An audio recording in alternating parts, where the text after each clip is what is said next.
ગુજરાત એસએમસીમાં ફરજ બજાવતા police inspector Shri એવી પટેલના વયોવૃદ્ધ માતા પિતાની હત્યા કરી નાખવામાં આવી છે. હત્યા બાદ તેમના દાગીના લૂંટી લેવામાં આવ્યા છે. સમગ્ર ઘટનાને લઈ પોલીસે વિવિધ ટીમો બનાવી ગણતરીના કલાકોમાં જ આરોપીને ઝડપી પાડ્યા છે. શું છે સમગ્ર મામલો, જોઈએ અમારા આ અહેવાલમાં.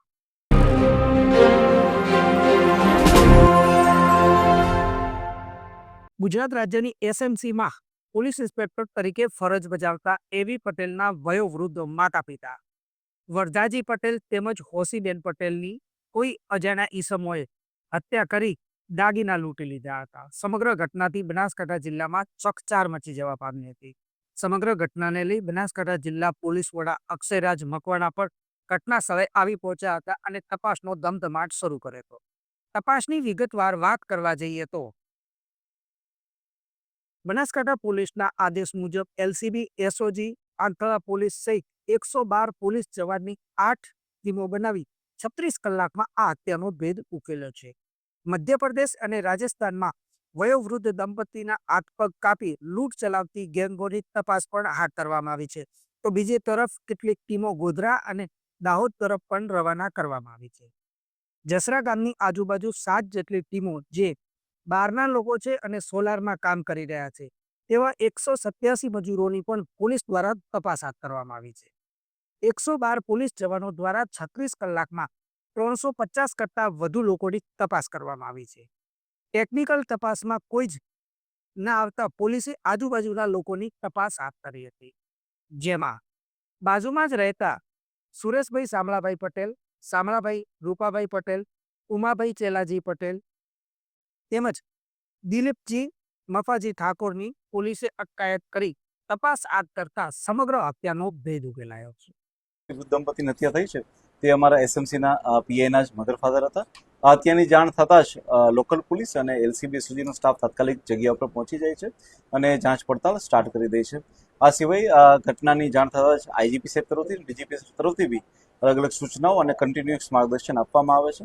હું આપ લોકોને જણાવવા માંગીશ કે પોલીસે માત્ર 36 કલાકની અંદર જ આ જે હત્યાનો ભેદ હતો એને પોલીસે ઉકેલી નાખ્યો છે. આ હત્યાની જ્યારે પોલીસને જાણ થાય છે એ વખતે જ અમે લોકો આની ગંભીરતાને લઈ અને અલગ અલગ 112 પોલીસની કુલ 8 જેટલી ટીમો બનાવવામાં આવેલી હતી. આ જે કેસ હતો એ અમારા બનાસકાંઠા પોલીસ માટે એક સૌથી મોટી એક ચેલેન્જ સમાન કેસ હતો. મધ્યપ્રદેશ અને રાજસ્થાનની એવી ગેંગ કે જે આ રીતના વૃદ્ધ દંપતીઓના કે બીજા વ્યક્તિના હાથને પગ કાપીને હત્યા કરીને લૂંટ ચલાવતી હોય છે. આવી તમામ ગેંગોની ઉપર નજર રાખવા માટે અને તે લોકો આમાં સામેલ છે કે તે માટે મોકલવામાં આવ્યા. કેટલીક જે પોલીસની જે ટીમ હતી તે લોકોને દાહોદ અને ગોધરા સાઈડ પણ મોકલવામાં આવ્યા, જેથી કરીને ત્યાંની પણ એમઓ ભેગી આવે. આ સિવાય એ જે ગામ છે તેની આસપાસમાં 7 જેટલી ટીમો જે છે એ એવી રીતના વર્ક કરી રહી હતી કે જે લોકો ફોટોવોલ્ટિક સેલના સોલાર સેલ છે તેના માટેના 187 મજૂરો આવેલા હતા.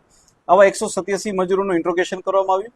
કુલ થઈને આ 112 પોલીસ દ્વારા 36 કલાકની અંદર 350થી વધારે લોકોનું ઇન્ટ્રોગેશન કરવામાં આવ્યું.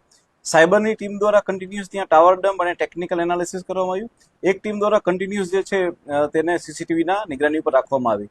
પોલીસે કોઈ પણ જાતના ટેકનિકલની મદદ ના હોવા છતાં આ જે લોકો છે એ નજદીકના જ લોકો હોય તેવું અનુમાન કરી ડોગ સ્ક્વોડની મદદથી જે છે એ 4 આરોપીને હાલમાં હસ્તગત કરેલા છે.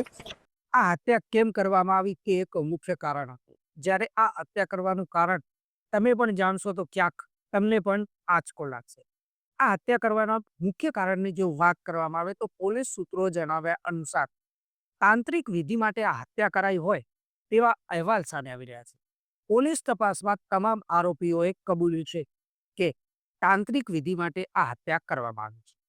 પોલીસના જણાવ્યા મુજબની વાત કરીએ તો આ હત્યાનો મુખ્ય સૂત્રધાર સુરેશ, જે બ્લેક મેજિકનો જાણકાર હતો, બ્લેક મેજિકને માન્યતા રાખી ધન પ્રાપ્તિ માટે હત્યા કરી દાગીનાની લૂંટ ચલાવી હતી.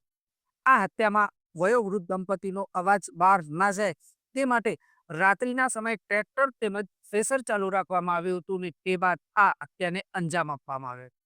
હત્યાને અંજામ આપ્યા બાદ વયોવૃદ્ધના પગ કાપી દાગીના લઈ ગયા હતા અને આ દાગીના લઈ સુરેશના ગુરુ એવા ભુવાજી પાસે જઈ તાંત્રિક વિધિ કરવામાં આવી હતી.